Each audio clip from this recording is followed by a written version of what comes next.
thanks to everyone for showing up today, and really appreciate the numbers that have attended again today. And for me, I suppose I had a couple of weeks holidays in the States in December, and it gave me a real time to just reflect and have a bit of silence and stillness after a busy year with Limerick on the road, maybe 3 or 4 or 5 times a week. And I suppose I'm at the end of a cycle at the moment where I've 20 years invested as a player with my club. 20 years ago I won an All-Ireland minor final out here with Galway, and we did a lap of honour at the pitch, and the Hogan stand was just been recently developed. So we ran around where there was concrete, and when we think of the last 20 years and the amount of change that's gone on in this organisation and both in my own club, it's just absolutely massive. The time we won that minor, we went to a homecoming where Raleigh Newcastle had no clubhouse, no pitch, no facilities, and I was in a car park of a well-known shopping centre, and we stood up in the trailer there. And 20 years on now, we've got our own hurling alley, we've got our own gym, we've got our own dressing room complex, and we're developing 2 new pitches, both juvenile and senior, along with our senior pitches we have at the moment. So, listening last night, been open and flexible to use Dara Sheridan's words is so important, both as an individual and a team and a GA community. And making those changes that are important for you and the club to progress and really move forward. So my talk today will be based on giving you 10 to 15 big learnings I've had the last 20 years, both as a player in that senior inter-county environment for over 10 years, subsequently moving into the area of performance psychology the last 5 years with All-Ireland women teams, and also life experience from business and my own personal life and challenges and setbacks. So I'll try to capture that in maybe 8 or 10 points today and share them as best I can. The first area I want to start with, and it's probably been hit very strongly over this weekend, is around that culture piece and values and beliefs and that type of thing. 2 best examples I can give on this, and if you ever get a chance, is to look at a YouTube video by Steve Hansen on the All Blacks vision. And he said he wanted to get people up off their arses was the vision, and how he did that was, he said, I wanted our team to become the most dominant team in world rugby. So now all of a sudden, you got all the players and all the staff get up by being the most dominant team in world rugby. So if I'm an S&C coach, and my job now is to produce a dominant player who's physical, who's intense on the breakdown area, what's my intention in the gym to create that type of player? If I'm the skills coach, what level of skill do I need to be to the most dominant full-back or the most dominant centre-back on the field, and what's my skill level to reach that? As a player, they would have metrics around training to dominate. So some players train to train, some players train to get fit. But if you're a player that's looking to dominate his position in a world capacity, what does that look like? Richie McClaw would be a great example of that. 90% win rate as All Blacks captain. Captain or 3 times World Player of the Year. He understood what it meant to train to dominate. So everything you do in a week should be looking at your sleep, your hydration, your nutrition, how you apply yourself around the team environment, how you apply yourself in training sessions, and how you dominate in training sessions, how you dominate in team meetings, and bring that mentality to it. So that would be a really strong flavour of how you build that culture on the ground. In All-Ireland and the team I worked with, the players decided on the purpose and their why for the season. And it was become one of the most special teams in the history of hurling through how we work for each other and our teammates. And one of the values they really decided on was being selfless that year. And they defined what selfless looked like on the field. So every pre-match video we looked at clips of each other where we were selfless on the ball, giving the ball to the man in the best position. We were selfless off the ball. And one of the clips in the All-Ireland final, Noel McGrath had ran 60 yards down the end of the field, lost his hurling in the process, and he was trying to block down Kilkenny forward with no hurl. When you have a star player buying into that value of selflessness, and it's reverberating through the organisation, but then you're on to a big, big winner. And I see some great things being done around values now, and you listen to sound bites from the Dublin footballers at the moment, and their appreciation for the previous generations that played with Dublin will really lift your heart. What they're doing in their communities around the care for volunteerism and charity and helping out organisations will really lift you and inspire you. And it's so important that as coaches and managers and leaders and players, we are leaders and we're going to look and watch that all the time by your players and people in your community. You know, if you had a camera on you for the week, how proud would you be of your values and how often do you show up that way? So, you know, that belief system and that value system, so important to understand that and create it. Now, the other side I would see working with a team one time, I gave a manager a book on legacy from the All Blacks. And he came back with this lovely template of 15 principles he was going to bring into the team based on the All Blacks' 15 principles. Now, it had no relevance to the young lads because they'd never seen it before, so it didn't mean that to them. So with his best intentions, he created a value system without anyone else's input, and it fell flat in its arse. So you have to bring it back to your community and what players value and what they value is important, and what they believe is important. So we look at beliefs, that's what's true and false. Values is what we believe is right and wrong. So we all have different beliefs on things. Some of them can be faulty. They tell us 70% of the ideas I have in my head, half of them are faulty truths.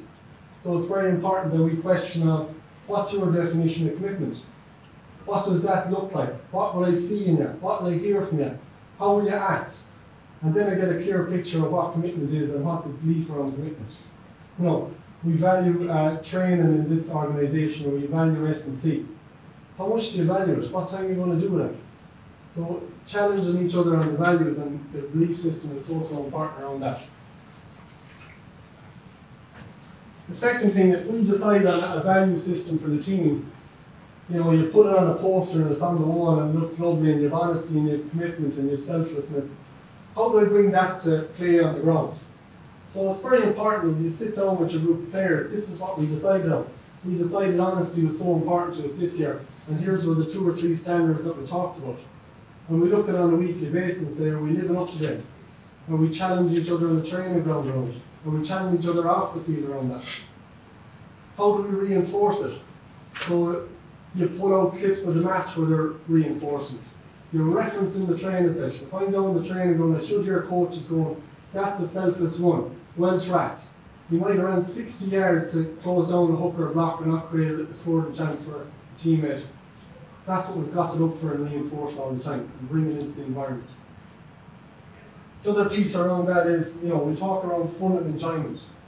So it's very easy to put the training program together and we're training Monday, Wednesday, Friday and Sunday, and this is the sessions we're doing. How do we look for moments in the week and moments in a training camp or whatever we're doing to build fun and enjoyment? So seeing players in a different context where they have to present on a parts of their life that no one knows nothing about. They're working in groups explaining who they are, where they're from, who their family are, what their hobbies and interests are. You're doing a thing maybe like a kangaroo court where you identify the biggest shaper in the group. Who's the womanizer in the group? And you're just seeing the lightheartedness and the characters in the group and bringing that to bear.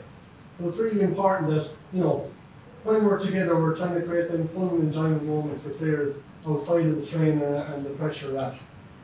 And the last part, you know, what's our team identity and rituals and how do we build that? So, how do we like to create our dressing room? Have we a playlist of music that players like? What's the imagery we're going to put on the wall? When you come in and experience our clubhouse, do you feel any tradition of the past? Have we any winning teams up there? Have we any great characters in the community that have volunteered for 40 years and made massive differences? Is there charity fundraiser we've done and raised 5,000 or 10,000 that's on the wall for a young child or a new parent or a new member comes into that club gets a real sense of what this place is about and how we care for people. So going back to one of our graphs last night, people join GA clubs because of parents and friends. What's their experience when they walk into your GA hotel and how are they leaving it? So it's really important that we give that and we have really strong rituals and an identity. The next piece I think is so important and we don't get enough time. You're always hearing managers talk around leadership and this fella led and that fella led well. Organisations spend thousands of euro on training people on leadership and they do leadership retreats and leadership days throughout the year. And they might spend 5 to 10 days on training people to be better leaders.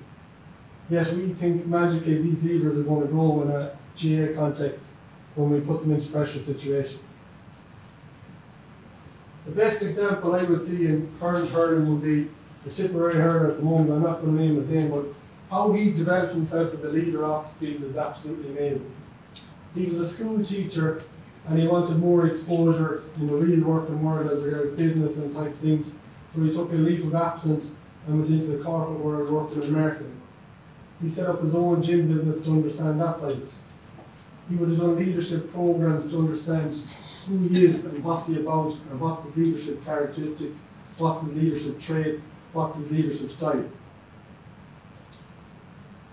And all that work helped him develop into, an All-Ireland winning captain and a fella you go to war with. And he's a great example in his club of how to be a great club man and a great person off the field. With that work, we kind of forget that, his great hurling skills, catching, hooking or blocking, but to become the great leader he was, he'd done an awful lot of work behind the scenes on his personal development and his professional development. And that takes time and reflection, and we need to really look at that from a holistic point of view and developing players in the off-season around that. It's grand putting the leadership group together and having an agenda for them and that, but do we actually train them on how to be a leader and how to carry their leadership traits through in their personal and professional lives? Never more in the world at the moment do we need leaders standing up. There's so much pressure from social media, so much pressure from outside influences. People are after this pleasure hit rather than long-term success and long-term happiness. And long-term success and long-term happiness take a good bit of work. I can see pleasure down the road in 5 minutes taking a drink or a drug, or going after chocolate or however it is for different people. But happiness and success take hard work, and we've got to get that message across. But they're worth abstaining and sacrificing the discipline for a long-term health and well-being. So giving these people an understanding of who they are and where they're from, and also give them opportunities to practice. Putting them out in the community doing various tasks and experimenting in their leadership capacity as coaches, as volunteers. Putting them in front of the media doing interviews. Putting them into rooms meeting sponsors and networks. In a training session, asking questions on our style of play. Give us feedback on the last drill, how did it work. Speak to the team in the huddle 5 minutes before the game. And you're just giving them opportunities to grow and feel valued and respected in themselves. And always give them feedback then on what you're observing. It's grand saying your hurling today was excellent. What did you observe in his attitude prior to the game? What did you observe in his communication? What do you observe in him when he's down coaching young kids in the school? What do you see him as a person or her as a person? And reinforcing them qualities at every opportunity that you can.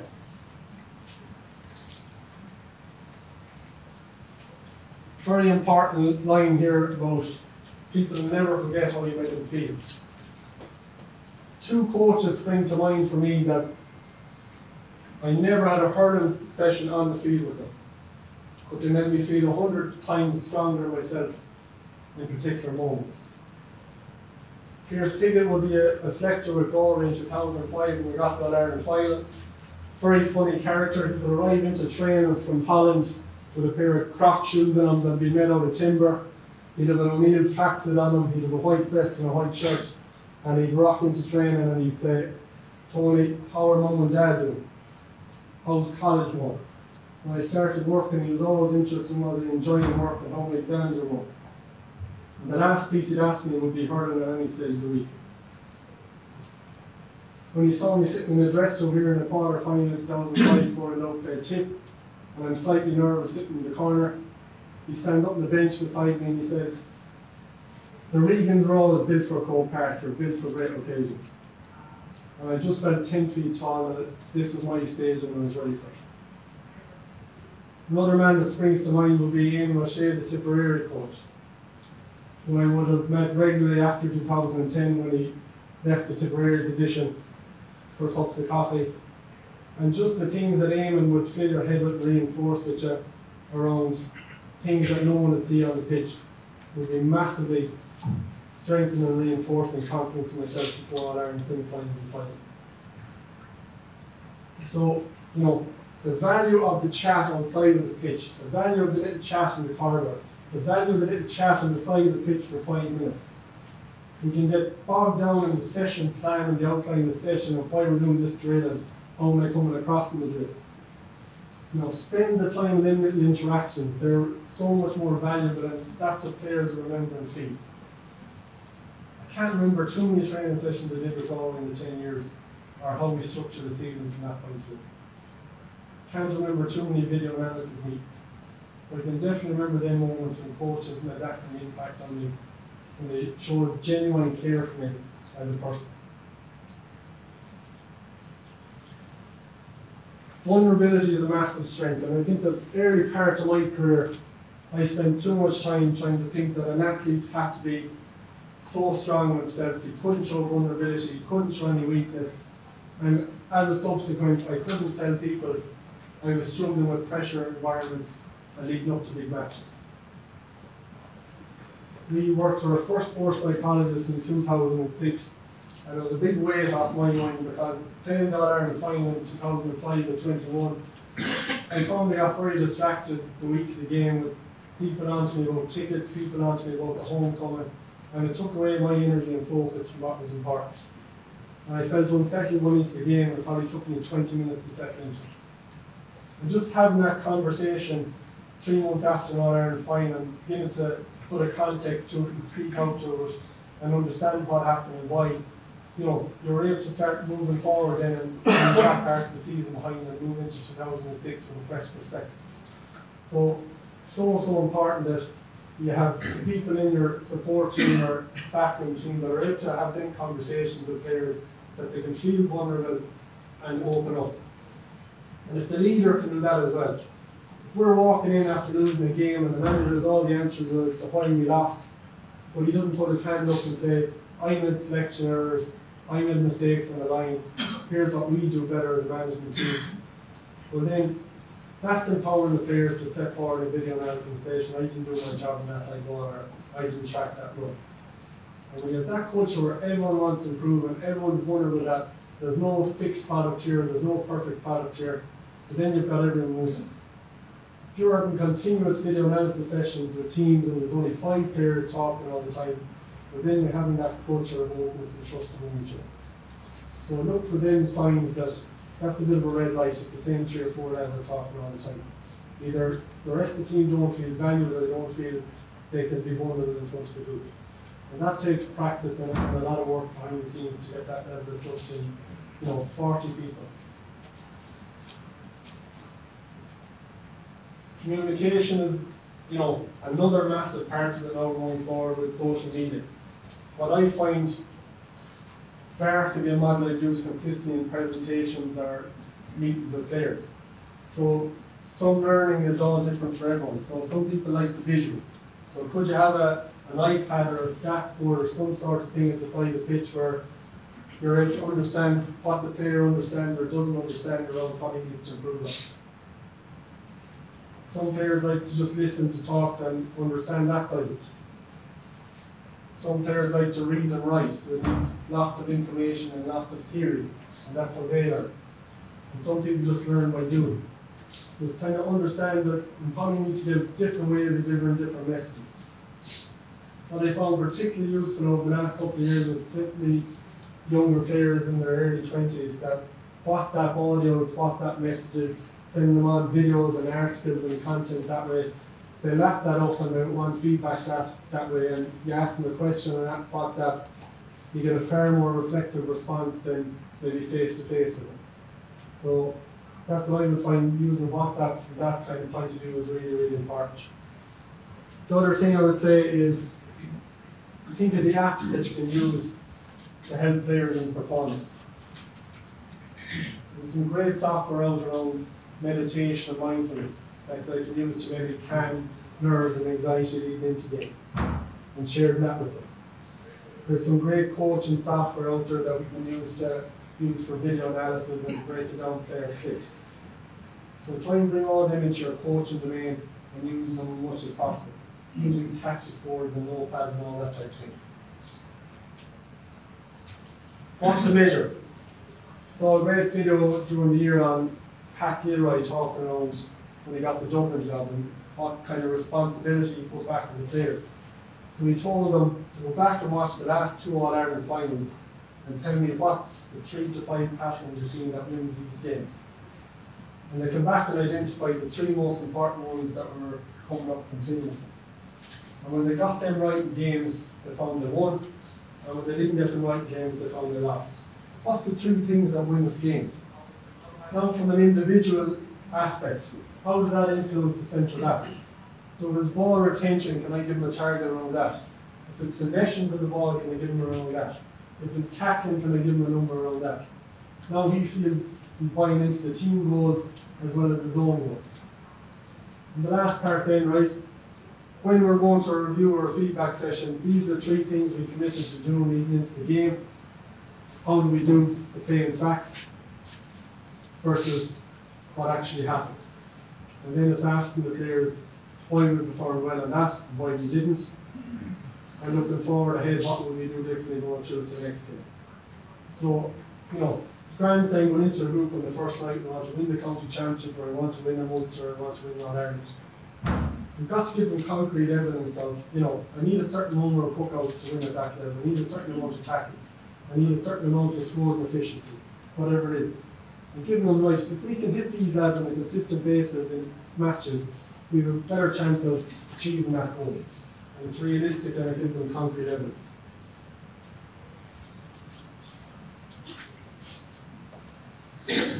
So, when I was in my younger days, Dad would train the Galway hurlers in the 90s, and I remember the strange things that you see as a kid, and Michael Coleman was a great midfielder in that team, and he was down the back of the bus smoking major in one corner, and Jerry McInerney was in another corner reading the Sun newspaper, and you'd think, I went to a team room with Limerick or Tip where I was over the last number of years, and you wouldn't see a cigarette or a newspaper, not even in the hotel. So, it was a lot easier for managers maybe to keep people away from media and reports and all that.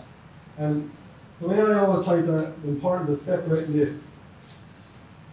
2008, I was having a really good league campaign with Galway, and for about a year before that I decided I was getting off all newspapers and any online forums because they were affecting my concentration and my confidence going into games. And I played really well in the league semi-final, we were facing Tip in the league final, and some little voice went off in my head and it said, Tony, am I really going that well? I need to find out from other people, am I going really well? And I went into an online forum, I just started looking at a few comments, and next thing something came up with my name and said, he's going well at the moment, but he'll get found out later in the season or even on Sunday. And it's amazing, I just latched on to that for the rest of the week, and that just ate away Monday, Tuesday, Wednesday. And I went out and played the league final, and I've been attacking the game and very aggressive in hurling all the league. And I went out in the league final and I just been playing in absolute fear. Standing behind my man, not attacking the ball, not aggressive. Their Parva took me for about 1-3, and I didn't play again for Galway for 2.5 years. So the importance of not letting opinions into your subconscious mind and eat away at your confidence is something I really try to put across to players. Every newspaper and every person on the street has an opinion. And I'm not saying it's right or wrong, but it's not a fact. So the only fact we can say about an All-Ireland final is the time and venue it's on. Our performance measures, whatever they are, the opposition's performance measures, and how we're doing in relation to them. Everything else is up for opinion, which is up for judgment, and is up for criticism, and is up for debate. And if I'm a player and I'm getting worried about solving 7 billion opinions in the world, I'm already losing the battle before it gets that pitch. Out of our 70,000 thoughts a day, they reckon about 50% of them are faulty truths. So we all carry a bit of faulty truth at different times. I had a voice in my head that told me for the first couple of years of my career, I'm not good enough. So I missed a couple of balls at the start of the game, and that voice would get stronger and stronger, and I'd lose confidence. But I had to look at that voice and challenge it and say, what am I not good enough at? So I broke things down for me, and I looked at Britt Walsh, and I looked at Brian Hogan, and I said, what are they doing at centre back that I can't do? I looked at their stats in high ball, I looked at their stats in possessions, I looked at their stats in tackles. And lo and behold, I wasn't that far off them, but there was elements of my high ball game and different things that I needed to work on and get really right if I want to be consistent. And when I did get them right, I got nominated for all Sirs in 10 and 12 because but that was me just not looking at faulty truths or faulty opinions and challenging them faulty beliefs that I might have. The other thing is around digital distractions. A lot of the top intercounty players now are not allowing these opinions to come into the world. They delete apps for the season off their phone, they're not reading Twitter or online forums, they're not on Instagram, they're not on social media. Because they see the importance of the subconscious program and that not really able to detach from real and imagined made-up stories. And that train of thought or a little comment in the player can play in his mind for the week and affect his confidence throughout the game. So it can be conscious of that all the time. Another big thing in the environment I would think is looking at a team on a weekly basis. If we're after a big win, how do we get the team back to equilibrium that we're not the best team in the world and we maybe get lazy on the training ground and we let a few things slide during the week and the next thing we're 10 minutes into the game the following week and we're 2-3 to no score down. You've got to clarify with them again their performance measures. Yes, lads, we won the game. Yes, we're good in 2 out of 3 of our performance measures, but this is a massive improvement area we're good at. And if we want to keep progressing as a team, we've got to get improving and done that. And we bring that motivation into the next session. Clarifying the week of the game, you might have certain players outside the 26. What's their role for the week? What's their expectations? How are we going to clear that up with them? Subs who come on, who come on, who needs a chat now, who needs a reinforcement of confidence? Players that are doing really well, how are you going to reinforce the confidence in them? On the other side then, it's clarifying with the players. When we're at our best and we're the most confident team, what are behaviours on and off the field the week of the game? What are behaviours on the field during the game? What are behaviours off the ball? So get the players to recognise when we're at our best, these are the things we do. When we're complacent the week of the game, what would I notice in you? What are you thinking? What am I seeing? What am I hearing? What am I feeling? What are the actions we see in the training ground? Maybe some lads are arriving in late. Maybe some lads having their notebooks or video analysis meetings. You're getting them to identify quickly who's in a complacent zone and who's in an underconfident zone or who's in a confident zone. And the underconfident player, how do I pick him up this week and tell him he's valued and he's needed? What does he need to work on? What can I reinforce him?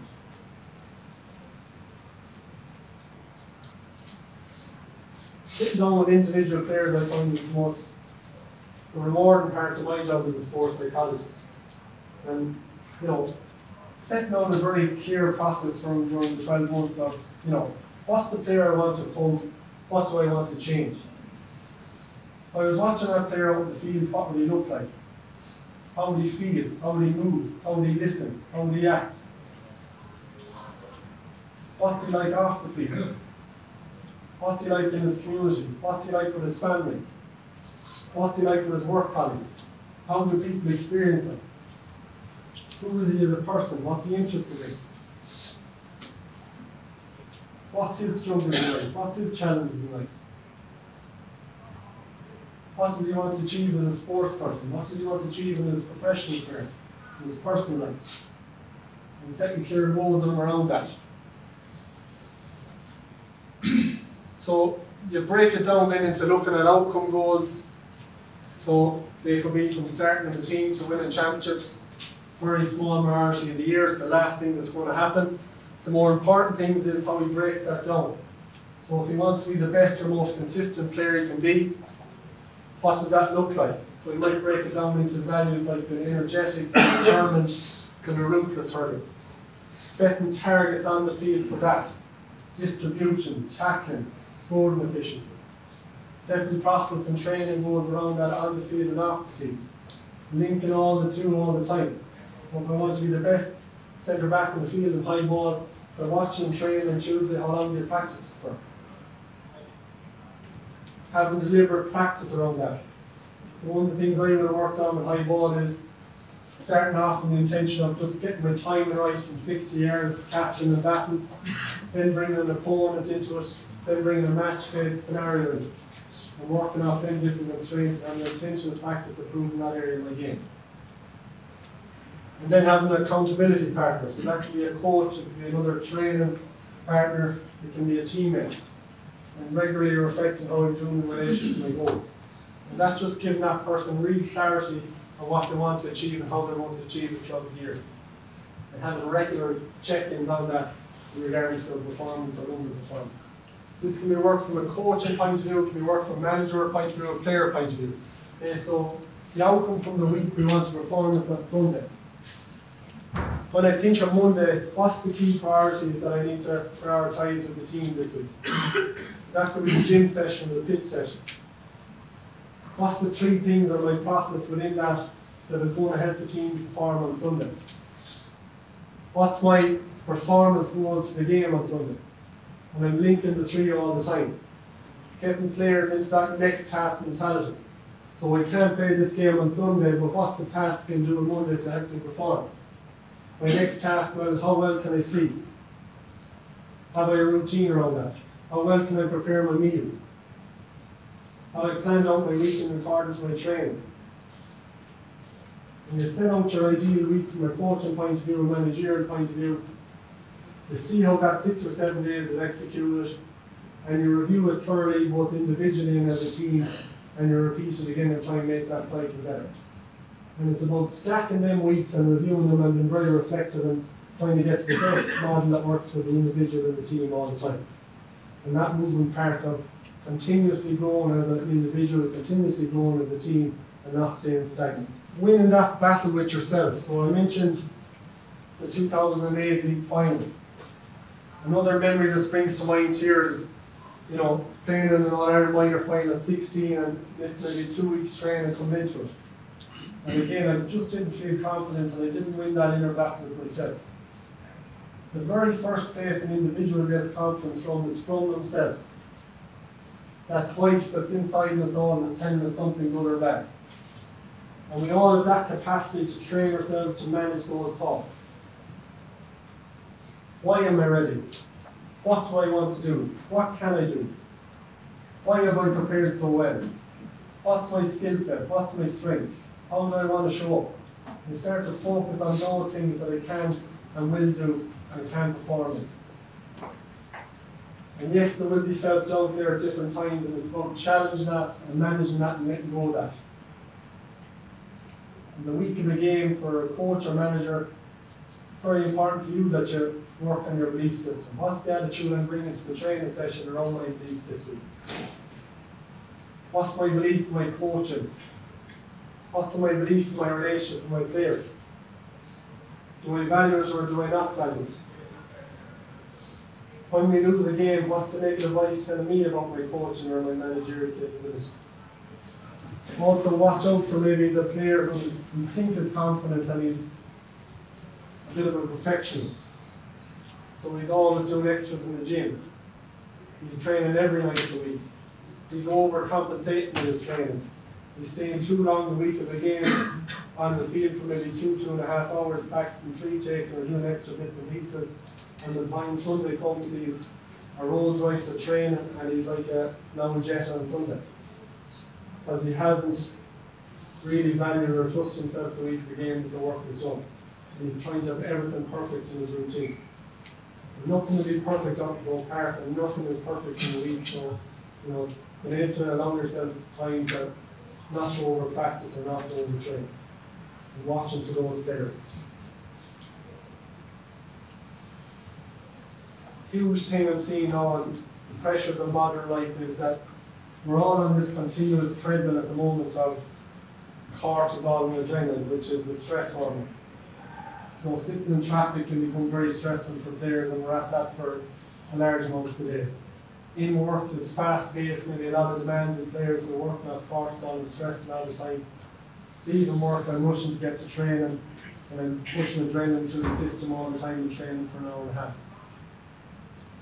That's fine, but if we keep continuing that cycle, immune function is going to be deteriorating, mental capacity is going to be deteriorating, and eventually our players are going to get sick. So what I know of the best counties and how we're managing players now is making sure that there's time in the week for them to spend time with family. So Wednesday nights is more or less a free time, there's no training sessions the week of championship. Players have Saturdays all day free to recover and relax and be around the people that matter. They have to have time to do things outside of their hobby that regenerates energy and rebalances that central nervous system that's constantly in a stress response. I would notice working with county teams, there's a lot of apps there now for monitoring players. Players get frustrated filling in this diary of 10 questions every single morning for 52 weeks in a year. Because there's no switch off, I've got a lot of this, that, and the other. The best counties are either getting rid of that or they're only working off 1 or 2 sheets to fill out during the week. So every time we send a message to a player or ring them, we may be thinking about that issue for 2 or 3 hours after it. And that's driving stress and hormones into his body that maybe isn't allowing to recover. So, keeping meetings to a minimum, keeping things sharp, more time for recovery, more time with friends, more time to allow them to study or whatever it is, can be far more important than driving another team meeting or driving another analysis session into the already really busy week for these players. And if you have county players in your club, the value of them not standing on the sideline for 2 hours on a Wednesday night will be far more beneficial for you in October, November, because you'll be a fresher player for it. It's not to be allowing them to expend themselves 5 nights a week looking at a hurling training session or being part.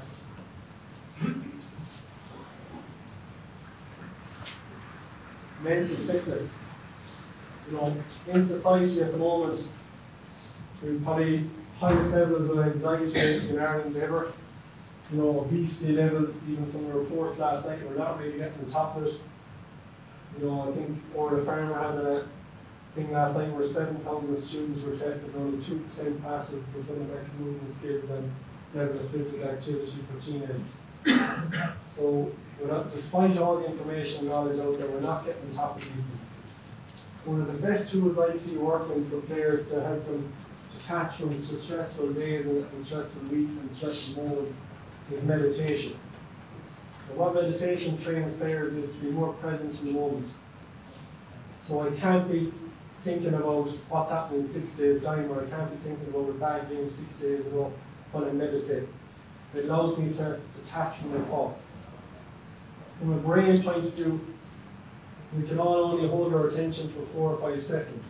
When I meditate, we might stretch that out to 5 or 6 seconds. What would 5 or 6 seconds of holding your attention for on the field out there might be the difference from you stepping a yard out in the land and winning the next ball. From an emotional point of view, it helps us be non-reactive to stressful situations. It stops driving us into that stress response and gives us more relaxation response, balancing that central nervous system. It's also improved to show improvements in concentration, attention, memory, and it also helps us really manage that inner critic and detaching thoughts at times we use it. It helps with sleep, it helps with relaxation, it helps with calming the central nervous system. So, if we're not working on these things and working on our brain and our mind development, how can we expect composure, calmness, and clear decision making out the field when all our week is chaos? We're rushing to training, we're rushing from exams, we're rushing from work, we're rushing getting into bed, we're not sleeping well, and we're on that cycle for the week. We've got to look at ways of moving away from society which is driving these things and stepping back into our own power and our own control, and learning ways to relax, learning ways how to train calm, learning ways to train be more composed, learning how to be present more.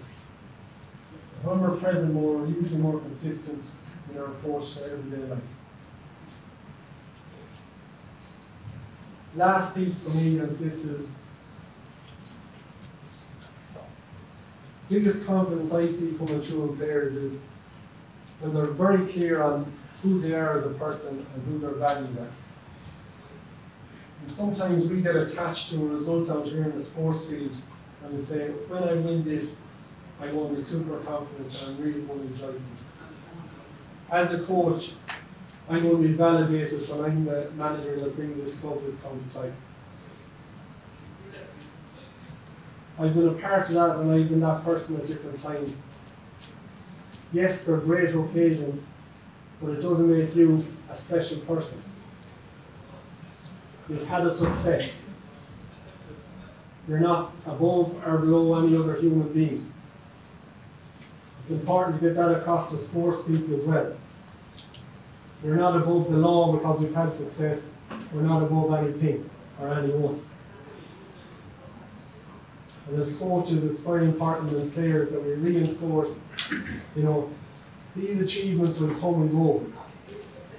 But incidents that you're living in public are going to have a longer lasting effect on your community or your club or your family involved in drink or drugs or whatever you're involved in. So going back to our theme for the weekend, the values in your organisation and reinforcing them and transferring them into young people and asking them to be responsible and show leadership in your community around them. You're doing a far bigger job than putting a county medal or a county cup or an Ireland trophy in your hands. Because success hasn't always worked out great for people when they've done that.